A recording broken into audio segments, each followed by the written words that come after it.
కానీ ఈరోజు హిందువులని ఊచకోతకు వస్తున్నారు అక్కడ. ఈరోజు కాదు, బంగ్లాదేశ్ ఏర్పడిన నాటి నుంచి.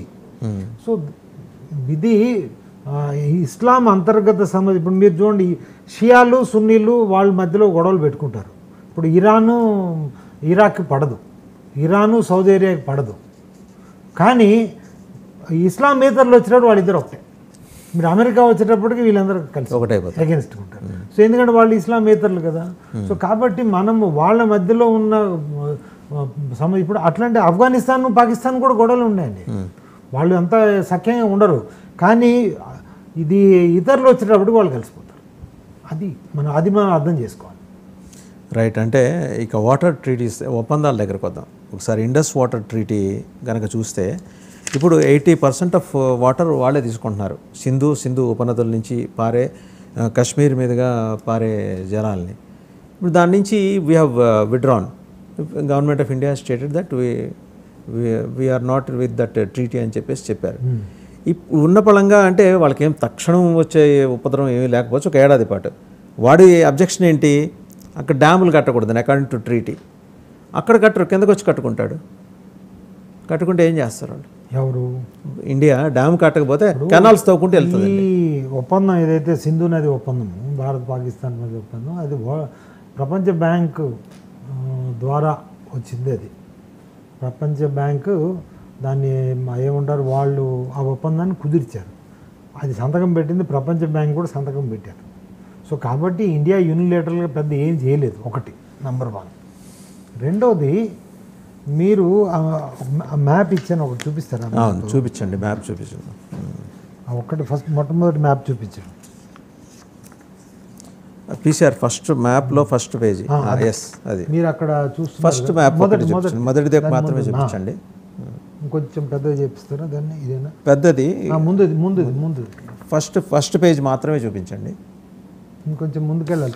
ఇది కాదండి, ఇది కాదు, ఇది ఈ మ్యాప్ మాత్రమే. అది అట్లా స్టాటిక్గా ఉంచండి. ఇది దీనికంటే ముందు ఇదే సార్. ఇదే ఓకే. ఇదే. అయితే మీరు ఇప్పుడు అందులో చూస్తున్నారు కదా, అందులో మీకు 1960 సార్ అగ్రిమెంట్. పర్లేదు, మ్యాప్ కాదు అది. మీరు భారతదేశంలో సింధు నది కానీ సింధు ఉపనది కానీ భారతదేశంలో 20% కంటే ఎక్కువ ప్రవాహం లేదండి. సింధు నది మీరు టిబెట్లో మొదలవుద్ది. మానస్ సరోవర్ అక్కడి నుంచి, మానస్ సరోవర్ నుంచి టిబెట్లో వచ్చి, టిబెట్ అంటే ఇప్పుడు చైనాలో ఉంది, తర్వాత మనకి లదాఖ్ ప్రాంతంలోకి వస్తుంది. లదాఖ్ ప్రాంతంలో వచ్చినప్పుడు అది చూడండి, అది కొంచెం బ్రౌన్ కలర్లో ఉంది కదా, అది లదాఖ్ ప్రాంతం. అంతవరకే మీరు మన భారతదేశంలో ఉంది.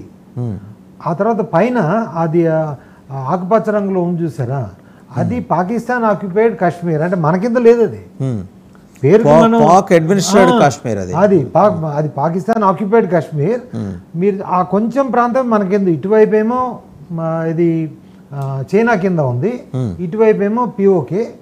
అదే పిఓకే తర్వాత డైరెక్ట్గా పాకిస్తాన్లోకి వస్తుంది. వెస్టర్న్ రివర్స్ అని పాకిస్తాన్ కంట్రోల్లోకి వచ్చినాయండి. పిఓకే పైన ఉన్నాయి, ఈస్టర్న్ రివర్స్ అని ఇండియా కంట్రోల్లో. అయితే ఆ తర్వాత మీకు అదైన తర్వాత మీకు కింద ఝీలం అని ఉంటుంది చూడండి. మీకు ఏది, మీరు ఆ లైన్ ఆఫ్ కంట్రోల్ కనిపిస్తుంది కదా, ఎల్ఓసి. ఆ ఎల్ఓసి కింద ఆ బ్రౌన్ దానికి లెఫ్ట్ సైడ్ ఝీలం ఉంది. ఆ ఝీలం కూడా కొంత దానికి పోద్ది, కొంత ఇండియాలోకి పోద్ది, కొంత పిఓకేలోకి పోద్ది, కొంత ఇండియాలోకి వస్తుంది, అట్లా వస్తుంటుంది అన్నట్టు. అక్కడ కూడా పెద్ద మనకి ఎక్కువ లేదు. తర్వాత చినాబ్ మాత్రం ఎక్కువ కాశ్మీర్లో ఉంది. ఇప్పుడు మీ దల్ లేక్ ఉంది కదా, ఆ దల్ లేక్ దాంట్లోంచి వస్తుంది అన్నట్టు అది. సో అది ఒకటే. తర్వాత ఆ 3 నదులకి ఈ ఒప్పందం ప్రకారం 80% నీళ్లు పాకిస్తాన్కే వస్తాయి. 80% నీళ్లు మనము మన అవసరాల కోసం, అక్కడ లోకల్ ప్రాంతీయ అవసరాల కోసం వాడుకోవచ్చు, కానీ పెద్ద పెద్ద డ్యాములు కట్టడానికి వీల్లేదు. ఒకటి. రెండోది, కింద నదులు ఉన్నాయి చూసారా, రావి, బియాస్ అండ్ సత్లెజ్. అందులో 80% అది అన్నీ పంజాబ్లోను, హిమాచల్ ప్రదేశ్, పంజాబ్లో ఉంటాయి. ఆ నదులన్నీ మనం ఎట్లాగో 80% వాడుతూనే ఉన్నాం. ఎందుకంటే మనం అక్కడ ఒక చుక్క కూడా వదలట్లేదండి. వాళ్ళకి పాకిస్తాన్కి వదిలే నీళ్ళు ఏమి లేవు అక్కడ, ఈ 3 నదుల నుంచి.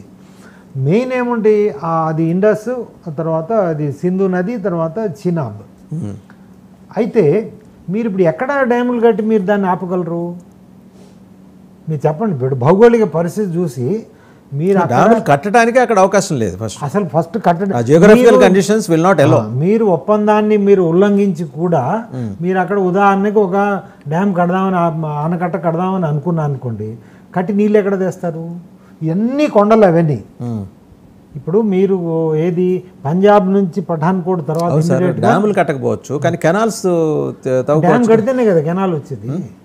ముందర కెనాల్స్ రెడీ చేసుకుని అలాంటి ప్రిపేర్నెస్ ఎక్కడికి వస్తాయి? మీరు వేరే రాష్ట్రాలకి దారి మళ్ళించడం.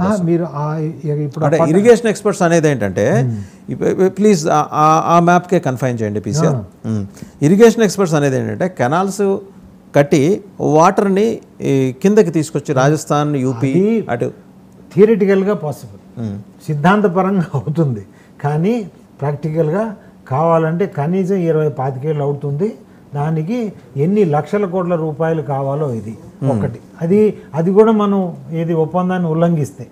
తర్వాత రెండోది, మీరు అక్కడ నది అంతా మీరు చేయగలిగింది ఓన్లీ ఎక్కడ చెప్పండి? ఆ లదాఖ్ ఏరియా నుంచి చేయగలరు. ఓకే. ఎందుకంటే ఆ తర్వాత మీరు పిఓకి వెళ్ళిపోయింది కదా. పిఓకి పాకిస్తాన్ కింద ఉన్న మీరు టెరిటరీ నుంచి మీరు ఏం చేయలేరు కదా.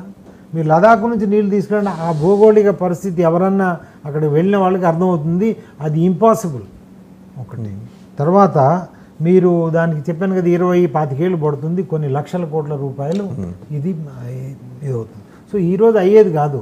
ఏదో ఒట్టిగా ఏదో కాగితం ఇచ్చి మేము సింధు నది ఒప్పందాన్ని మేము రద్దు చేస్తున్నామంటే మేము అదేమన్నా చేపెట్టి నీ నదిని ఆపేదా? అది కాని పని. రెండోది, ఈ మధ్యన నిన్నను ఈరోజు చూశాను, ఇది మన వాళ్ళు ఎట్లా ప్రచారం చేస్తున్నారంటే, ఏదో ఒక మ్యాప్ ఒక సెటిలైట్ ఇమేజ్ చూపించి మన ఇండియా ఆఫ్ చేసేటప్పటికి ఈ ఎక్కడ సియాల్కోట్ పంజాబ్లో సియాల్కోట్ల దగ్గర నది అంతా ఎండిపోయిందని. అంటే మీరు ఒక నది ఈరోజు మీరు గోదావరిలో నీళ్ళు ఆపారనుకోండి, వెంటనే నీళ్ళు కింద ఆగిపోతాయి. ఎండాకాలం వాళ్ళకి అదే ఇప్పుడు మీరు చూస్తున్న ఇమేజ్ అదే. ఇట్ ఈజ్ ఏ ఫ్యాక్ట్ అండి. పాకిస్తాన్లో నీళ్లు అవసరం, ఎందుకంటే వాళ్ళు నీళ్ళు సరిగ్గా లేవు. వాటర్ క్రైసిస్ అయితే మనకు కూడా ఉంది కదా. మీరు ప్రపంచంలో ఏది అభివృద్ధి చెందుతున్న దేశాల్లో ప్రతి దేశంలో కూడా వాటర్ క్రైసిస్ ఉందండి. అది ఎందుకంటే జనాభా విపరీతంగా పెరిగిపోయింది, ప్లస్ నీళ్ళ అవసరాలు పెరిగిపోయినాయి. ఒక పాకిస్తాన్ సమస్య అని కాదు, మనది కూడా ఉంది. సో కాబట్టి ఇది ఆప్టిక్స్ అంటారు మన పొలిటిక్స్లో. ఆప్టిక్స్